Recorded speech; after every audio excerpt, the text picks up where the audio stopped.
Bonsoir. Je vais attendre un petit peu que vous vous connectiez pour commencer cette vidéo. Bonsoir Chantal, bonsoir Rosa, bonsoir Michel. Alors ce soir, je vais vous parler de comment je vois moi le fonctionnement de la maladie, mais du point de vue plus des énergies. Mais je vais attendre encore un petit peu que vous veniez. Alors, en fin de vidéo, si vous avez des questions, vous pouvez toujours les poser au fur et à mesure. Hein, j'y répondrai, si je connais la réponse, bien sûr. Voilà. Alors, pour moi, j'aime bien essayer de comprendre comment fonctionnent les choses pour pouvoir mieux les aborder, mieux les comprendre et ainsi mieux y faire face et éventuellement les faire disparaître.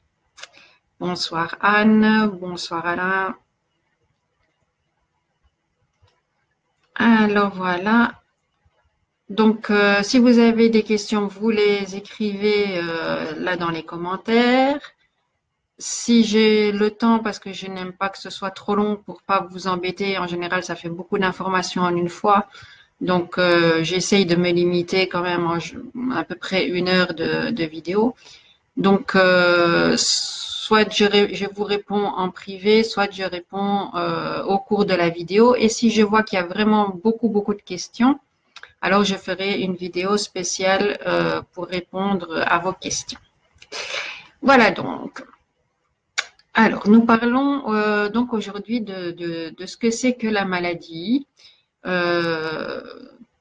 comment ça se passe en fait, comment notre corps réagit et comment on peut faire face, qu'est-ce qui se passe exactement.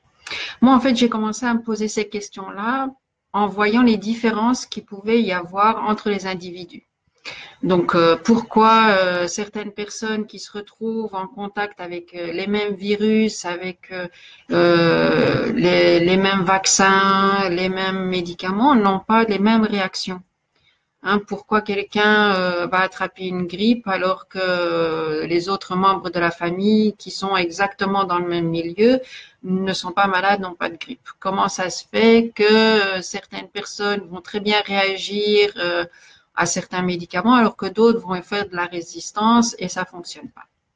Et en fait, en réfléchissant à tout ça, je me suis dit qu'il y a autre chose que les médicaments, que la réaction individuelle. Il y a encore quelque chose de beaucoup plus subtil qui est en fait quelque chose de personnel.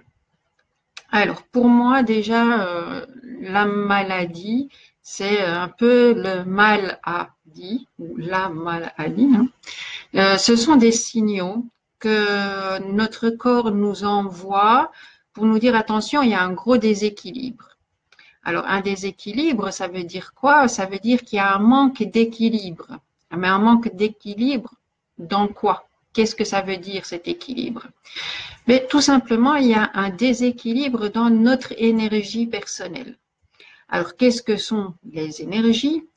Nous produisons déjà des énergies tout le temps par le fait qu'on soit en vie, le fait que nous avons des organes qui fonctionnent. Chaque organe produit une certaine énergie. Nous savons très bien, par exemple, que notre cerveau produit des petits impacts électriques, le cœur, la même chose. Nous savons aussi que, par exemple, les intestins et d'autres organes, pas seulement les intestins, mais ont leur propre mémoire, et tout ça dégage une certaine énergie. Alors, toute cette énergie-là, elle doit être en harmonie, elle doit être en équilibre pour que le corps fonctionne convenablement.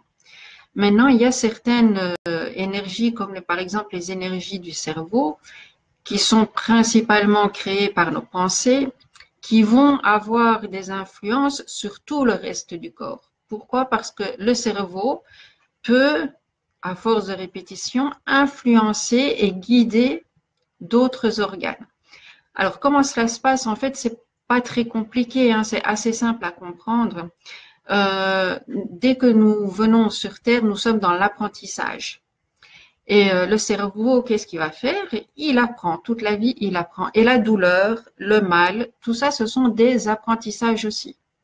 Un tout petit enfant, vous le mettez souvent hein, la première bougie de son anniversaire, lui, il ne sait pas que la bougie, c'est une flamme et que la flamme, s'il met sa main, ça brûle et ça fait mal. Il n'en a aucune idée. Donc, beaucoup d'enfants, qu'est-ce qu'ils font? Ils essayent d'attraper la flamme avec la main. Puis là, il y a déjà une réaction des parents ou de la famille alentour. Non, attention, tu vas te faire mal, c'est bobo, ça, tu vas te brûler, ça, c'est chaud. Donc, tous des signaux qu'il connaît pas, puisque lui, il sait pas ce que c'est qu'avoir mal, il sait pas ce que c'est brûler, il sait pas du tout ce que ça veut dire, puisqu'il l'a pas vécu. Donc, il va apprendre. Et puis, il va peut-être mettre sa main et il va sentir une douleur. Alors là, son cerveau, lui, il va enregistrer l'information. Il va se dire, bon, quand les autres me disent, attention, bobo, chaud, ça fait mal, brûler, ça veut dire cette sensation-là. Et le cerveau, pour se protéger, avec voilà l'instinct qu'il a de protection, il va mettre en place certaines réactions. Ça peut être des réactions de peur, où il va éviter à tout prix de s'approcher, de mettre une flamme. C'est pour ça que souvent, en grandissant, il y a certains enfants qui ont une grande réticence à utiliser un briquet ou des allumettes pour allumer quelque chose, parce que ça s'est imprégné. Ah oui, une brûlure, ça fait vraiment très mal, donc je vais m'en éloigner, suivant l'expérience qu'il a eue. Hein.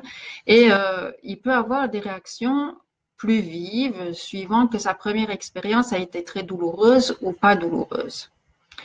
Donc, comme protection, il peut mettre tout un système en place qui peut aller de la simple peur avec un recul, une hésitation face à ce danger ou face à ce mal qui peut se produire, à des réactions beaucoup plus fortes qui peuvent aller à des angoisses, à des crises de panique ou à autre chose beaucoup plus important.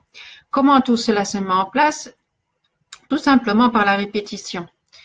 Donc, un mental qui va émettre une certaine idée à répétition va envoyer de plus en plus la même énergie à un endroit précis. Un endroit précis où? Ben, un endroit précis dans notre corps. Alors, suivant la sensibilité de chacun, il va avoir plus ou moins un organe qui va être touché par rapport à d'autres.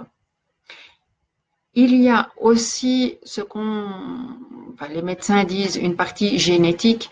Je ne pense pas vraiment que ce soit cette partie génétique qui est vraiment une grande influence, mais plutôt des failles énergétiques.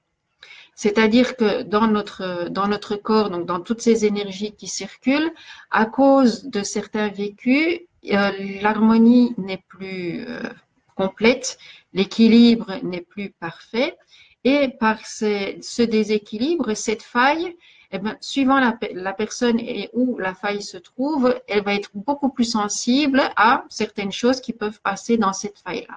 C'est pour ça que certaines personnes vont faire plus souvent certaines maladies que d'autres qui ne vont quasi jamais être malades ou qui se portent très très bien ou vont être insensibles à ce genre de virus et de maladies. Donc, ces énergies, c'est une première phase, c'est par la pensée, par l'apprentissage. Il n'y a pas que ça, évidemment. Nous avons encore une grande quantité d'énergie qui nous est apportée par l'extérieur. Par cet extérieur, c'est quoi? C'est principalement aussi par l'alimentation. Donc, notre corps a besoin d'un certain apport de minéraux, de vitamines pour être en bon fonctionnement. Le seul problème qu'il y a,